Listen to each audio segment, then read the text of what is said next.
अरे क्या हाल है दोस्तों। बीबी यहाँ है। आज हम लोग मिथोलॉजी की दुनिया में घुसने वाले हैं। हाँ, मुझे पता है आप क्या सोच रहे हो। मिथोलॉजी? अरे यार कितना बोरिंग। लेकिन यार भरोसा करो, ये चीज तो आपके छोले भटूरे खाने के बाद वाले इंस्टाग्राम फीड से भी ज्यादा वाइल्ड है। हम बात कर रहे हैं भगवान, राक्षस, उड़ने वाले रथ, बिल्कुल बॉलीवुड मूवी स्टेरॉइड्स पे। मिथोलॉजी असल में पुराने जमाने की कहानियों का कलेक्शन है जो लोग दुनिया को समझने के लिए बनाते थे। इसे असली मार्वल यूनिवर्स समझो, लेकिन ज्यादा बातूनी जानवरों और जादुई शक्तियों के साथ। और सबसे मजेदार बात, ये कहानियां भरी पड़ी हैं एडवेंचर, रोमांस और इतने सारे प्लॉट ट्विस्ट से कि आपका सर डीजे के टर्न टेबल से भी तेज घूमेगा। तो तैयार हो जाओ, पॉपकॉर्न लो और तैयार हो जाओ इंडियन मिथोलॉजी की मजेदार और जबरदस्त दुनिया एक्सप्लोर करने के लिए। हम मिलने वाले हैं एक लेजेंडरी हीरो से, श्री राम से, और यकीन मानो उनकी कहानी बिल्कुल भी ऑर्डिनरी नहीं है। जरा सोचो एक ऐसे सुपर हीरो के बारे में जो सबसे बड़ा अच्छा इंसान है, बहादुर, ताकतवर और हमेशा सही के लिए लड़ने वाला। बस यही है श्री राम, एक ही लाइन में। वो बिल्कुल असली सुपर हीरो हैं, लेकिन स्पैंडेक्स पहनने की बजाय वो धोती और तीर कमान में कमाल करते हैं। ये हुई ना बात स्टाइल की। हिंदू मिथोलॉजी में श्री राम को भगवान विष्णु का 7वां अवतार माना जाता है, जो पूरे यूनिवर्स के रक्षक हैं। मतलब वो बहुत ही बड़ी बात है। उनकी जीवन गाथा, जिसे रामायण कहा जाता है, एक अच्छे इंसान बनने के लिए सबसे बढ़िया गाइड है। ये हमें सिखाती है कर्तव्य, साहस और अपनी बात पर अडिग रहने के महत्व के बारे में। लेकिन घबराओ मत, ये कोई बोरिंग इतिहास का लेक्चर नहीं है। श्री राम की कहानी भरी पड़ी है पागलपन भरे एडवेंचर्स, एपिक बैटल्स और इतने सारे ड्रामा से कि बॉलीवुड के सबसे बड़े डायरेक्टर को भी जलन हो जाए।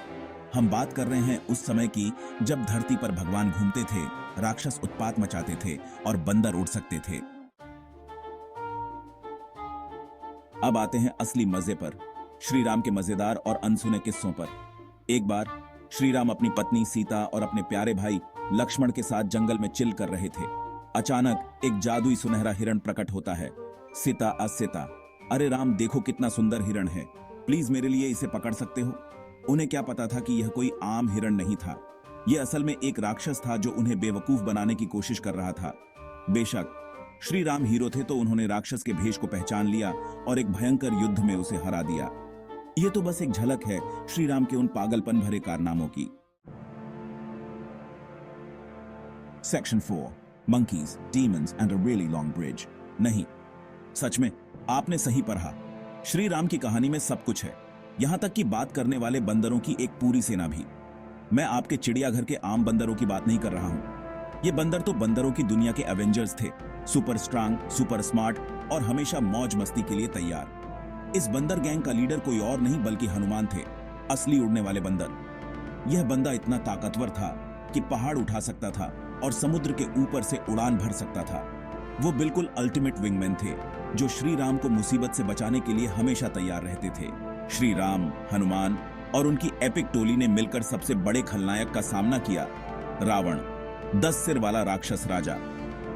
यह आदमी बहुत ही बड़ा झमेला था और उसने सीता का अपहरण करके उन्हें अपनी लंका के किले में ले गया था। यह तो बहुत ही खराब ब्रेकअप हुआ। सीता को बचाने के लिए श्री राम और उनकी सेना को लंका पहुंचने के लिए समुद्र के उस पार एक पुल बनाना पड़ा। और सोचो उन्होंने इसे किससे बनाया? पठारों से। हाँ, कोई आम पत्थर नहीं बल्कि तैरने वाले पत्थर। इसे कहते हैं दैवीय हस्तक्षेप। Life lessons from Shri Ram. Don't worry, no lectures here. हाँ, मुझे पता है आप क्या सोच रहे हो। बीबी, क्या यह उन बोरिंग कहानियों की सीख देने वाली बातों में से एक है? आराम करो यार, हम तो यहाँ हल्के फुल्के अंदाज में बात कर रहे हैं। लेकिन सबसे मजेदार कहानियां भी हमें जिंदगी के बारे में एक दो बातें सिखा सकती हैं। श्री राम की कहानी दोस्ती, वफादारी और उन लोगों के लिए कभी हार न मानने के महत्व के बारे में है जिनकी आप परवाह करते हैं। यह हमें दिखाता है कि जब चीजें कठिन हो जाती हैं, तब भी जब आपका सामना 10 सिर वाले राक्षस राजा से हो, तो अपने दोस्तों की थोड़ी सी मदद से आप किसी भी मुश्किल पर जीत हासिल कर सकते हैं। तो अगली बार जब आप निराश महसूस करें, तो श्री राम और उनकी टोली के शानदार कारनामों को याद करें। दयालु बनना, बहादुर बनना और दोस्ती की ताकत को कभी कम करके न आंकना याद रखें। Section 6 that's all folks. तो बस इतना ही दोस्तों, श्री राम की मजेदार और एपिक कहानी जो कि असली सुपर हीरो हैं। हम हंसे, हम रोए, ठीक है शायद रोए नहीं, लेकिन बात काफी इंटेंस थी और हमने रास्ते में जिंदगी के बारे में एक दो बातें सीखी। याद रखें, मिथोलॉजी बस कुछ पुरानी धूल भरी कहानियां नहीं है। यह हमारी संस्कृति, हमारे मूल्यों और एडवेंचर के लिए हमारी कभी न खत्म होने वाली तलाश का प्रतिबिंब है। तो अगली बार जब कोई आपसे कहे कि मिथोलॉजी बोरिंग है, तो उन्हें श्री राम की कहानी सुनाओ जो कि पूरे यूनिवर्स के सबसे क्रुतोए बंदे हैं। Peace out.